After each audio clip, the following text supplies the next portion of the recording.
What is going on, everybody? Welcome back to JellyGoonTV. Welcome back to this beautiful, beautiful, beautiful reaction channel and you beautiful people on YouTube, of course. Today, we're gonna react to World War II Oversimplified Part 1. So we reacted to World War I. Yeah. So, yeah, that was a great story, man. But let's get it in. 20 years later, we have another war. So let's get into it. Let's go. This video was made possible by Skillshare. Churchill was a man with many talents. He was an artist, a butterfly enthusiast, and he had an unpublished manuscript about aliens. What? Clearly, he was a man with an insatiable thirst for knowledge. Maybe he could have loaded up his computer and logged onto Skillshare, but he doesn't have an online learning community Come on. with more than 19,000 classes in design, business, technology, and more. Perhaps he was considering a side career in fashion, but didn't know where to start. On Skillshare, he would find courses in fashion design and garment construction. Or if he wanted to learn app design, improve his photography, or just how to make a really good quesadilla, he would have found courses for all of these and more on Skillshare. Skillshare gives you access to high-quality classes taught by genuine experts working in their field. Nice. I work heavily with animation, and I was genuinely blown away by the number of really useful courses available to me. Like this class full of tips and tricks for creating vector art, or this one for creating character walk cycles. For an annual subscription, Skillshare is under $10 a month. And if you'd like to try it out first, then I've got a deal just for Oversimplified viewers. The first 1,000 people to use this link, which can be found in the description, will get their first 2 months of Skillshare for just 99 cents. Be sure to try it out using the link in the description and learn something new today. Now, without further ado, let's get into it. It's 1902. A young man by the name of Benito Mussolini moves from Italy to Switzerland to avoid military service. He gets big into socialism, working for trade unions, writing for socialist newspapers, advocating a wow, that's a lot of things to do, man. The whole shebang. This gets him in a bit of trouble with the Swiss police, so he gets arrested, sent back to Italy, set free, returns to Switzerland, is arrested again, goes back to Italy again, completes his military service after previously avoiding it, and then after a brief stint as an elementary school teacher, he finally returns to work as an avid socialist. His speeches and journalistic abilities made him famous among Italian socialists. He was anti-war, so when Italy colonized Libya in 1910, he rioted and got arrested. What? Then World War I came along, and once again he protested Italy's involvement. But then he thought, wait a minute, this war could bring about the social climate needed to overthrow European monarchies and bring about the socialist revolution everywhere. And suddenly he was all for it. But his fellow socialists didn't like his new pro-war stance, so they kicked him out of the party. So then he said, you know what? I'm done with socialism. We need something new, not based on class divisions tearing us apart, but based on unity through nationality. We'll conquer the Mediterranean and reunite all Italian peoples just like the days of the Roman Empire. I'll call it fascismo, and it will guide the Italian nation to greatness. That's all well and good, Mr. Mussolini, but what kind of haircut are you doing? Let's go with bold. What? Oh shit. What? Come on, man.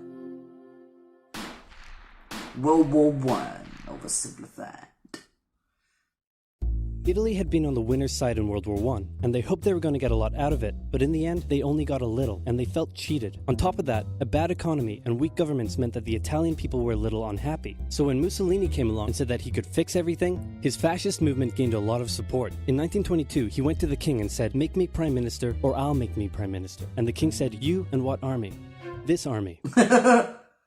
Fair enough. Then he went about establishing a dictatorship with himself at its center. Europe had its first fascist dictator. Next up, Germany. Germany had been on the loser's side, and they got absolutely wrecked by the Treaty of Versailles. They lost territory, had to demilitarize the Rhineland, had to reduce their army to just 100,000 men, couldn't have an air force, had to pay the Allies a huge amount of money that it didn't have, and a new rule was established that every Englishman withheld the right to walk into the center of Berlin, pick out any German they wanted, and spank the hell out of them. I made that last one up, but it helps you understand how all of this felt to Germans. On top of that, a bad economy and weak governments meant that when a small angry man with a silly mustache came along and said that he could fix everything, the German people loved him. Hitler had been a soldier during World War I, and he was crazy patriotic, and nobody was madder than him about Germany's humiliation. He helped start a new political party, and in 1923 attempted a march on Munich with his boys.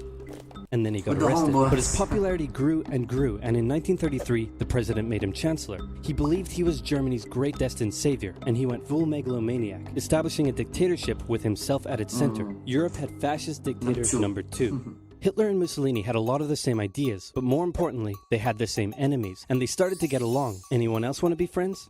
Franco? No? You good? I do. Who's that? It's Japan, and they've taken over northern China. Let's rewind a bit.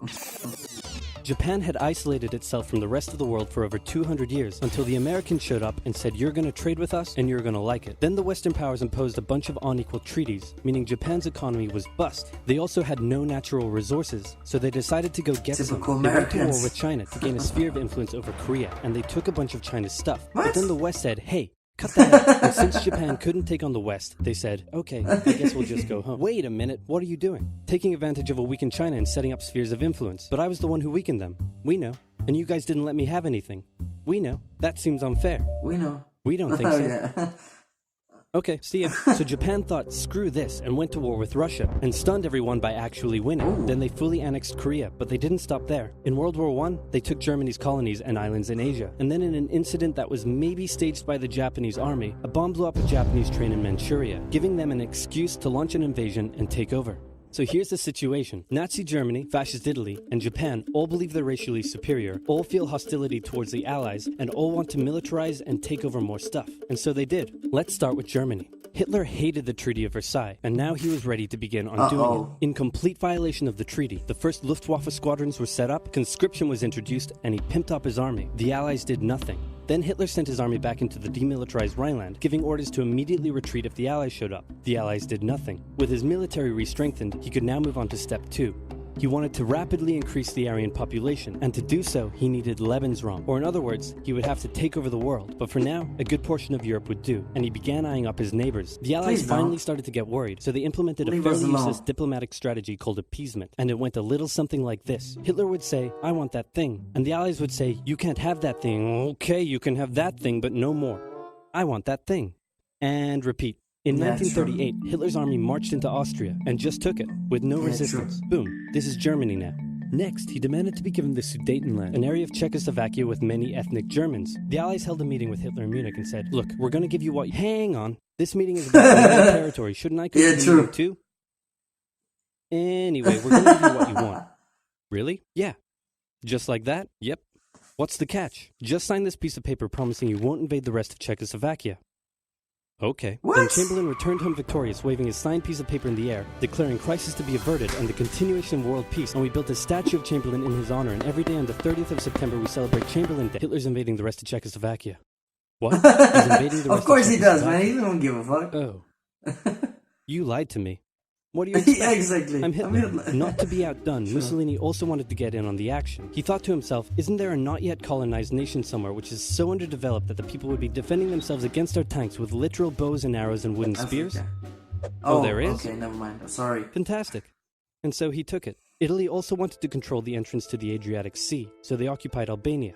Then, in another incident which was maybe staged by the Japanese, gunfire was exchanged by Japanese and Chinese troops at the Marco Polo Bridge, and the Japanese launched yet another invasion against China. They swept through Beijing and Shanghai, and then advanced through the Yangtze Valley to China's then capital, Nanking. Oh. It was here that saw the worst of Japan's shocking atrocities committed against the Chinese people. Back in Europe, Germany and Italy made their relationship status official by signing the Pact of Steel. Then, Hitler turned his eyes towards Poland and the hated Polish corridor, splitting Germany in two. At this point, the Allies really had to put their foot down, and they warned him that an invasion of Poland would mean war. Hitler had planned to continue his advance eastward, but he didn't want to end up fighting a war on two fronts. So for now, he made an alliance with Stalin, saying, how about we both invade Poland and split it between the two of us, and I definitely won't not refrain from not betraying you sometime in the future. Sounds good. This new alliance stunned the West. On the 1st of September 1939, German troops entered Poland, and Britain and France declared war on Germany. Oh, The again? Poles fought hard, but they were no match for the two giants crashing down on them from either side. Then came a period known as the Phony War, The where everyone Phony just sort of War. sat around not doing much. The French had launched a small invasion into the Saarland, but they maintained mostly defensive positions, and after a while decided to just turn around and call it a day. Speaking of France, the French were still super proud of their victory in World War I, and they hadn't really moved on from it. They still used horses, they dispatched messages by motorbike instead of using radio, orders from the commander-in-chief were usually pretty vague, and the troops were rarely inspected. They built a line of defenses along their German border, but didn't bother extending it all the way to the Channel, and they wouldn't launch artillery strikes against Germany out of fear of being retaliated against.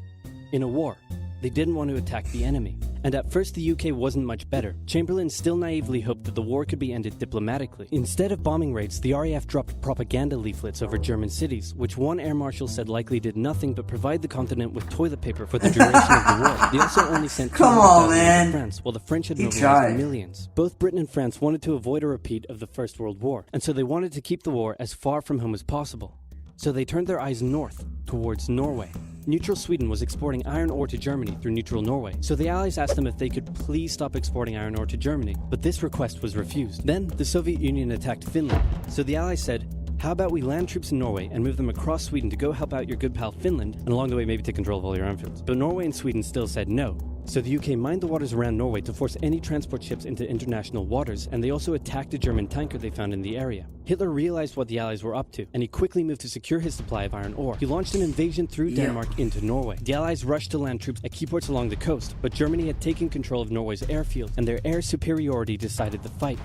The Allies had to retreat. After this slightly embarrassing failure, Chamberlain resigned and was replaced with Winston Churchill, who had a slightly different approach to dealing with the Germans. Hitler's overall strategy was similar to Germany's First World War strategy. Attack France, defeat France, knocking out the UK in the process, then turn on the Soviet Union and win the war. During the phony war, the Allies had given Hitler time to prepare his forces. Now, he was ready to attack. The Allies had wanted to place troops in Belgium, but Belgium had refused, and in a move that surprised pretty much no one, Hitler launched an invasion to get around France's defenses. The Allies charged into Belgium at full speed to meet the German invasion head-on, and it looked like a repeat of the First World War was coming. But this time, Hitler had a trick up his sleeve.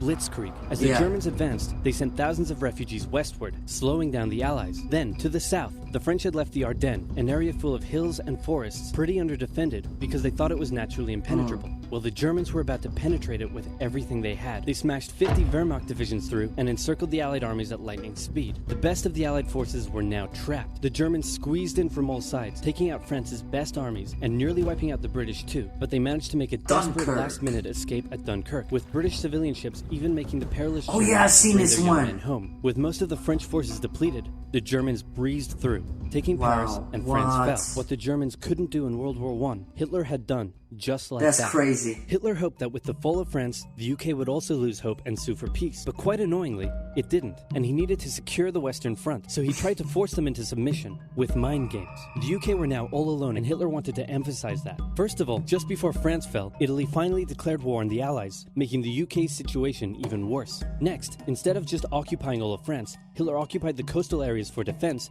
but allowed France to continue its existence as a German puppet state. This way, it looked like the UK's old ally had decided to switch sides. Hitler also hoped that the UK wouldn't attack any of her old allies' navy bases or colonies in Africa, giving Hitler an extra line of defense to the south. But the UK made sure to respond to this by sailing down to France's navy base in Algeria and wrecking a bunch of ships. So have at it. Hitler then began laying down plans for an invasion of Great Britain before German troops could land on British soil. He would first need air and naval superiority across the Channel. Waves of German bombers came, while the completely outnumbered RAF worked bravely around the clock in an attempt to quell the German attacks. At first, the Luftwaffe targeted British ports and coastal facilities. Then it attacked RAF bases, crippling the RAF's ability to defend the nation. And it looked like Hitler's Great British invasion was coming. But then, Churchill ordered a small, pretty insignificant bombing raid over Berlin. It didn't do much damage, but Hitler was furious, and he immediately ordered the Luftwaffe to refocus its attacks on civilian targets in London. Children were sent off to the countryside away from their parents to avoid danger, and frequent trips to air raid shelters became a daily occurrence. But British morale held firm, smiling, knitting, lounging casually. They gotta do that. Balls of steel. This refocusing on London also gave the RAF breathing space to reorganize, so Hitler kind of shot himself in the foot there. What? Just the foot for now. Finally, the Luftwaffe sent one massive all-out attack on London, and the RAF successfully repelled it, destroying many of the German aircraft and placing air superiority firmly in British hands. Hitler's invasion had to be postponed, but the bombing of British cities continued for some time. That's crazy. Wow. That's amazing, man. Anyway, that was World War II Part 1, man. That was crazy. Imagine that, man. Shit. That was amazing that... I heard this before, that Germany actually just took over a country without anybody really caring, you know? They just wanted to make Germany happy, of course, but it's kind of fucked up when you make all these rules that Germany can't wage war or anything like that, and then they actually take over a country without even lifting a finger, just, you know, walking straight into it and take. That's crazy, man. If France got taken, they actually fought the same place as World War I. That's actually crazy, man. And I heard about the London bombing, man, but I did not know they actually crippled the British Air Force. I actually didn't know, but I heard the British Air Force was actually very nice. So yeah, but anyway guys, if you like this video, please hit it down below. And if you like this channel, please do support it by subscribing. We almost at 140 subscribers and I really do appreciate it. So anyway, without further ado, let's get into part 2. I'm gonna see you into the next video. Peace.